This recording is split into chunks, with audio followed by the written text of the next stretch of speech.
What's going on, everyone, and welcome into Expected Bets for your go-to podcast for all things hockey betting. Second team in the Metropolitan Division. We just talked about the Carolina Hurricanes going in alphabetical order. That leads us to the Columbus Blue Jackets. The Blue Jackets finished fourth in the Metropolitan Division last season, missing out on the playoffs by 2 points. They finished with 89. A ton of storylines for this team heading into kind of last year with the tragic death of Johnny Gaudreau and his brother. There's a lot of kind of questions, seeing as they can kind of control their emotions or kind of how they can somehow even get through this tragic loss for this team. This team with this young core, I think, really showed last season that they are headed in the right direction. And we can get into that with some of these offseason additions that they've made to boost this roster with Charlie Coyle. We talked about it before the show. He was playing 1C, 2C last year for the Boston Bruins. Insane. He's now slated in for the 3C spot in Columbus, which we kind of feel is a more appropriate spot for him in the league. They had Miles Wood as well, and a few others. But Franco, I'm going to start with you. This team looks to be kind of solid. They kind of have a direction moving forward with this young core. And I think these key additions have really kind of helped this team out as they look to build on last year's success. Yeah, I really like the Coyle addition a lot. I think him back in a 3C role looks good, especially with all the young forwards on this team. You add that veteran presence on the third line. As of now, he's on line with Sillinger and Shinnikov. That looks pretty darn good. I mean, that looks like it could be a productive line. We were talking before the show about, is some of last year repeatable? Is it kind of the magic that helped them get to where they were and what they did? I don't know. That's going to be the biggest question mark with this team, I guess, besides in goal, but we'll get to that. Monahan had a fantastic year. Is that repeatable? He had some health concerns as well last year that might be an issue. But, I mean, with all the youth here, you got to imagine at least a few of these guys take a step up. Fantilli looked fantastic in that 1C role. Ken Johnson had a great season overall. I still think there's something there with Cole Sillinger. We'll see if that's the case or not. But he's been kind of, a third-line player. If he moves up to a second-line role, maybe he becomes more productive than what we've seen in the past. So, and then, of course, the three Russians. So, are those guys for real? Can they continue being as productive as they were? So it just depends on how much you want to take for granted from what we saw last year. This might be a team to kind of wait and see, at least to start the season, and then if it does look like it's continuing, then hop on. The prices on this team were fantastic last year, and I think that's the biggest thing to kind of consider going into the season from a betting standpoint is the game-to-game point and goal props for these guys. Once a line starts picking up, get on and enjoy that ride while you can. Yeah, Betsky, Franco kind of hinted at it too. The goaltending situation for this team does not necessarily look rock solid. The D-core looks really good. Werenski second in the NHL in points by a defenseman last season. I think if this team does kind of take a dive from last season, I think the goaltending, again, like we talked about with Carolina, is going to be that area that they point to and say, we need to kind of figure something out moving forward because these just aren't our two goaltenders that we want to kind of grow around. Yeah, but at least with Columbus, it feels like they are more willing to make moves in that than Carolina, who has proven us time and time again that they seemingly think it's fine. So yeah, here's the thing, though. You got to think their current top prospects, Caden Lindstrom, and he I believe he's going back to Medicine Hat this year in the WHL. So we aren't seeing the best prospect take that leap onto the team that they have in the pipeline. So they aren't done building in a lot of capacity here. Yeah, they have a lot of young players that have made the roster. Fantilli's probably their centerpiece, no pun intended there. And obviously Marchenko and Voronkov are still on the younger side of things, and Kent Johnson, Cole Sillinger, both coming out of the same draft year, 2021, are still hitting their prime. So I think this is a team that probably saw more growth than expected last season, and I think they will regress this year. I still think this is, on a game-to-game basis, going to be one of the best teams to bet on, whether you're getting good point value on guys like Fantilli and Kent Johnson. The shot props last season were fantastic on this team because this was kind of an overlooked team by the books. This is a team to circle for overs and prop betting throughout the season. Season totals, I don't have as high of expectations for them as they wildly overexceeded my expectations for them last season.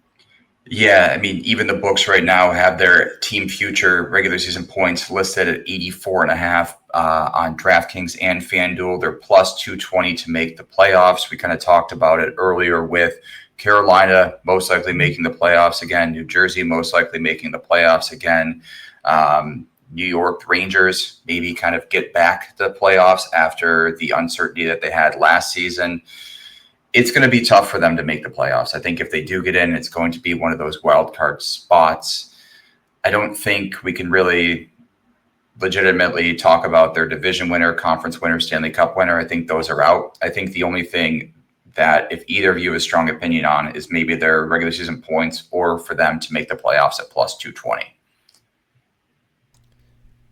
I mean, I don't mind taking a shot for the playoff one, but it's just because of the weakness of this division more so than like what I expect the productivity of this team to be and the final point total to be.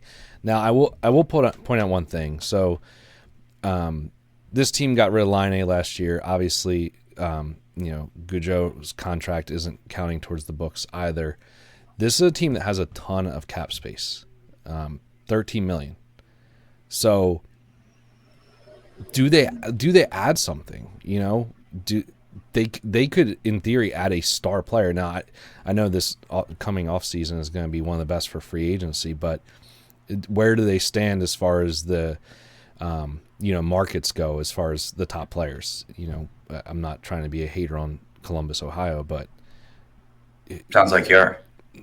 I'm just saying, if a player has a choice between California and Columbus, they're going to choose California, or one of the San Jose or Florida. Columbus. Yeah, both exactly. Yeah. So that's the thing that's tough. Now, can they make a move to acquire somebody that is already under contract? That is something I could see happening. If this team maybe does continue to stay hot, do they go out and add a stud, like an actual stud player? The type of player we're talking about for Carolina that they need. Like, yeah, this team has the cap space to do it, and the role. Like, hey, we'll give you first line minutes, first power play minutes. Come on down, and a contract to boot. Come join us. So that's the only thing that could really send this team over the top that maybe we may not be factoring in here. Yeah. In terms of the awards, going through the list here, Zach Werenski, 12-1 to win the Norris. As I mentioned before, he was second in points by defenseman last season with 82. Again, the issues of him staying healthy, I think, is kind of dissuading me. I don't know if that's a word, but dissuade. Yeah, one of those words, but not steering me towards Werenski. There we go. Easier talking. Jet Graves, he did play well last year. I do want to put some respect on his name. In the 11 games he had with Columbus, he posted a 1.91 goals against average, 0.938 save percentage, finishing with a 7-2-2 record. I think, again, the issue with him is, can he repeat that over 30 to 40 games if he does split with Mers Leakins? Time will tell. Yeah. Player props. Yeah, I don't really want to touch any of these awards. I even think the Werenski one worries me quite a bit because, man, he was damn close to getting it last year. But this was a team that was the top team in goals for per game played when they played at home for a chunk of last season, and they were averaging like above 4 goals per game at home. I mean, there was absolutely external motivating factors playing at home. This team was one of my favorites to watch all season long. Yeah. And I just think there's going to be a little bit of a come down there. Maybe I'm wrong. Maybe this offense clicks and it's the real deal. But even if it is, I just don't see them being able to produce more than what we saw last season. And that wasn't enough to get him the Norris. Yeah. In terms of player props, Werenski is listed at 68.5 points. I think, again, this goes back to our point. We love it if he stays healthy. Yeah. And I would do that up to 70, no problem. Yes. Because you're just betting against health at that point. That's fine. Yeah. Yeah, I honestly would agree with that. If instead of taking the 68.5, just go straight to 70. I'm trying to find it now. The other one we had for the Columbus Blue Jackets was Merzlikins at 20.5 wins. He had 26 wins last year in 53 games played. I don't see him playing 53 games. No, and again, it's that lightning in a bottle thing with him, where that team was so good at home. So I would rather stay off that. I don't mind Kent Johnson at 50 points, I believe it is. Hold on, 60 points looks all right. That's plus 125. So I might look there as another alternative. He had 57 points in 68 games last year. Kind of took a step forward. Again, if you think these guys are going to take a step forward, at least the younger guys on this team, that might be another kind of way to look. But I think, like I said, when it comes down to it, this is going to be a team to bet in season more so than future market goes. I think the prices will be right game to game. I think there's going to be offense in these games. The only hesitation I have there, I do think this blue line actually looks good the way it's constructed, because I just think that they have, for every offensive defenseman they have in, Werenski and Matejchuk, they have, Fabro and Severson and Gabranson that are those shot blocking defensive defensemen. This is actually like a well constructed blue line as far as like the pieces and the idea of it. We'll see if it works in practice. Yeah.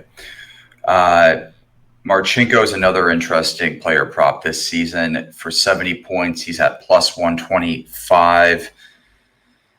On FanDuel, he's minus 105 for 70-plus points on DraftKings, which is interesting. But he set his career high last season with 74 points in 79 games. I guess it's just a belief that he can kind of get back to that same spot.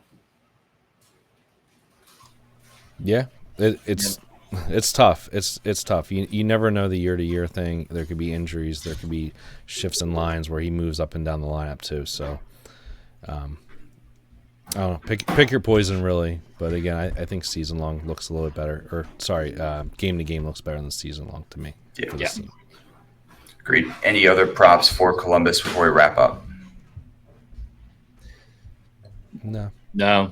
And again, I hope this team is as exciting as last season, because they were a lot of fun to watch, and you may not be gravitating towards Columbus hockey night in, night out, but let them change your mind. Yeah. All right. We want to thank everyone for watching. If you enjoyed this breakdown, be sure to hit that subscribe button so you don't miss any of our NHL betting previews, props, and picks all season long. You can also follow us on Twitter and Instagram at Expected Bets for even more daily betting content. Once more, we appreciate you guys for watching, and we'll talk to you soon. See ya.